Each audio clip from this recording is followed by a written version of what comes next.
اهلا بيكم، ازيكم؟ عاملين ايه؟ يا رب تكونوا بخير. جايلكم فيديو جديد. النهارده هنعمل رز بلبن. معايا حله فيها كوبايتين من الميه. اول لما يبداوا يغلوا هنزل عليهم بكوبايه من الرز مغسوله كويس جدا كذا مره ومنقوعه بقى ايه ساعتين 3 كده. اسيبهم بقى لحد لما الرز يشرب الميه خالص ويبقى بالمنظر دوت كده، شرب ميته خالص. ابدا بقى اجيب اللبن.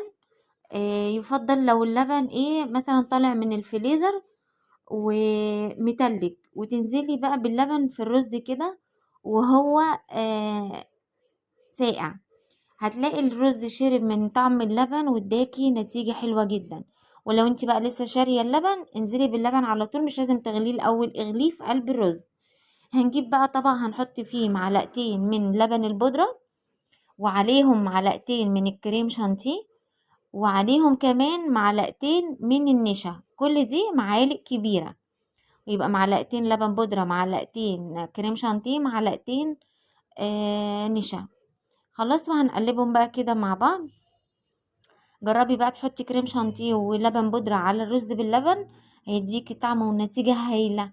كده انا سبتهم بقى ورحت ابص على اللبن تاني. انا كده موطيه عليه خالص، على الرز بلبن، موطيه عليه خالص خالص لحد ما يغلي براحته والرز يتشرب من اللبن وكده. احط عليه بقى اول ما يبدأ يغلي، احط عليه كوباية من السكر. ده كيلو ونص من اللبن، عليهم كوباية من الرز اللي هي بتاعت المية. احط عليهم كوباية سكر. سكره حلو جدا. لو عايزة بقى يعني طعمه مسكر قوي، زودي بقى سكر.